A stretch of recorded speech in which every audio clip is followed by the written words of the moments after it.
प्रयागराज का महाकुंभ मेला सदियों से श्रद्धालुओं और साधुओं का केंद्र रहा है। हर 12 वर्षों में जब गंगा, यमुना और सरस्वती का संगम स्थान लाखों श्रद्धालुओं से गूंजता है, तो वहां अनेक रहस्यमयी साधु संतों की उपस्थिति भी दर्ज होती है। इन्हीं संतों में से एक थे कटो वाले बाबा, जिनकी कहानी आज भी मेले में आने वाले लोगों के बीच चर्चित है। कटो वाले बाबा का असली नाम किसी को पता नहीं था। लोग उन्हें केवल कटो वाले बाबा कहकर पुकारते थे, क्योंकि उनके पास हमेशा एक बड़ा लोहे का कटोरा रहता था। बाबा न तो किसी बड़े अखाड़े से जुड़े थे और न ही उन्होंने किसी प्रसिद्ध गुरुकुल में दीक्षा ली थी। वे साधारण परिधान में रहते थे और उनके पास केवल 3 चीजें थीं: एक कटोरा, एक चटाई और एक चिमटा। बाबा के बारे में कहा जाता था कि वे कोई साधारण व्यक्ति नहीं थे, बल्कि दिव्य शक्तियों से संपन्न एक अद्भुत तपस्वी थे। कटो वाले बाबा का कटोरा साधारण नहीं था। लोगों का मानना था कि बाबा इस कटोरे में अपनी सभी तपस्या और सिद्धियों को समेटे हुए थे।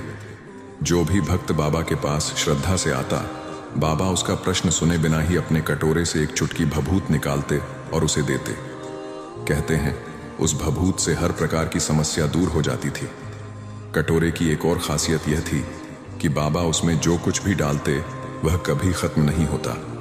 महाकुंभ में हर दिन हजारों लोग बाबा के पास आते थे, कोई अपनी बीमारी का इलाज करवाने, कोई अपने जीवन की परेशानियां दूर करने, तो कोई बाबा का आशीर्वाद लेने। बाबा सभी की बात ध्यान से सुनते और बिना कुछ कहे अपना कटोरा उठाते। उनके कटोरे से निकली भभूत या पानी भक्तों के लिए चमत्कारी साबित होती। एक बार महाकुंभ के दौरान कुछ तांत्रिकों ने बाबा की शक्तियों को चुनौती दी। उन्होंने बाबा से कहा, अगर तुम इतने ही सिद्ध हो तो हमारे द्वारा बिछाई गई जादू की रेखा को पार करके दिखाओ।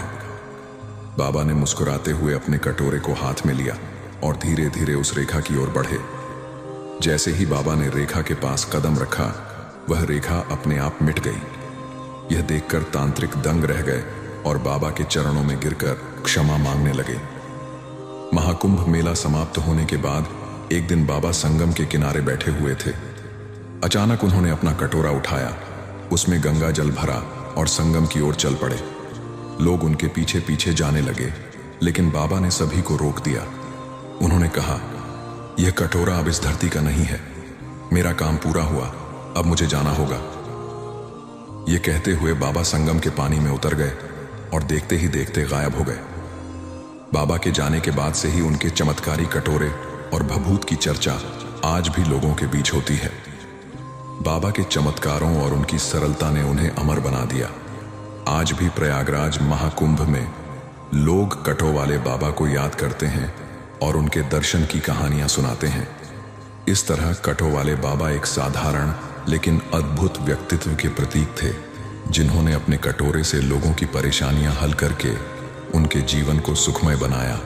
उनके चमत्कार और उनके प्रति श्रद्धा की कहानियां आज भी प्रयागराज के लोगों के दिलों में जिंदा हैं।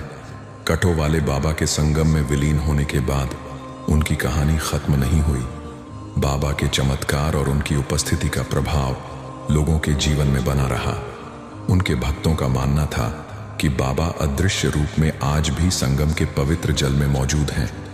महाकुंभ के बाद के वर्षों में कई लोग बाबा से जुड़े चमत्कारों की कहानियां सुनाने लगे।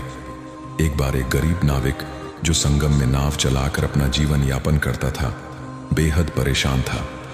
उसका बेटा गंभीर रूप से बीमार था और उसके पास इलाज के लिए पैसे नहीं थे। उसने संगम के किनारे बाबा को याद करते हुए प्रार्थना की। उसी रात उसे सपने में कटो वाले बाबा दिखाई दिए। बाबा ने कहा, तुम सुबह अपने नाव में जाकर देखना, तुम्हारी समस्या का हल वहीं मिलेगा। नाविक ने सुबह जल्दी जाकर अपनी नाव देखी तो उसे नाव के एक कोने में बाबा का वही प्रसिद्ध कटोरा रखा हुआ मिला। कटोरे के अंदर सोने के कुछ सिक्के थे। नाविक ने उन सिक्कों से अपने बेटे का इलाज करवाया और फिर कटोरे को संगम के जल में प्रवाहित कर दिया। यह घटना पूरे इलाके में चर्चा का विषय बन गई। लोग कहने लगे कि बाबा अपने भक्तों की मदद करने के लिए आज भी किसी न किसी रूप में प्रकट होते हैं। कुंभ के अगले चक्र में कई साधुओं ने यह दावा किया कि उन्होंने कटो वाले बाबा को संगम के किनारे तपस्या करते हुए देखा। कहा जाता है कि बाबा उसी चिमटे और कटोरे के साथ बैठे हुए थे, लेकिन जैसे ही लोग उनके पास पहुंचे वे अदृश्य हो गए। यह घटना बाबा के दिव्यता और उनकी आत्मा की उपस्थिति को साबित करती थी। एक और घटना में कुंभ मेले में आए एक विदेशी फोटोग्राफर ने संगम के पास एक रहस्यमयी कटोरा देखा। जब उसने उस कटोरे की तस्वीर खींचने की कोशिश की तो उसकी कैमरे की सारी बैटरियां खराब हो गईं। उसने बाबा की कहानी सुनने के बाद महसूस किया कि यह कटोरा बाबा का ही है। उसने वह कटोरा वहीं छोड़ दिया और प्रण किया कि वह बाबा की कहानी पूरी दुनिया को बताएगा। कटो वाले बाबा के भक्त आज भी यह मानते हैं कि बाबा कभी नहीं गए। वे किसी न किसी रूप में अपने भक्तों के पास आते हैं। जब भी संगम में कोई व्यक्ति गहरे संकट में होता है, बाबा अपनी अदृश्य शक्तियों से उसकी मदद करते हैं। संगम के किनारे कई साधु आज भी उनकी याद में तपस्या करते हैं। बाबा की कहानी न केवल चमत्कारों की गवाही देती है, बल्कि यह भी सिखाती है कि सच्चे मन से की गई प्रार्थना कभी व्यर्थ नहीं जाती। बाबा का कटोरा, जो भक्ति और आस्था का प्रतीक था, इस बात की मिसाल है कि ईश्वर अपने भक्तों की मदद के लिए किसी भी रूप में आ सकते हैं। लोगों का मानना है कि जब भी दुनिया में बड़ा संकट आएगा, कटो वाले बाबा एक बार फिर प्रकट होंगे। संगम के पानी में उनकी दिव्य ऊर्जा आज भी महसूस की जा सकती है। जो भी सच्चे मन से उन्हें याद करता है, बाबा उसकी मदद अवश्य करते हैं। इस प्रकार कटो वाले बाबा की कहानी न केवल प्रयागराज महाकुंभ के रहस्यों को गहराई देती है, बल्कि यह भी दिखाती है कि सच्ची भक्ति और सेवा का प्रभाव कितना अमिट हो सकता है।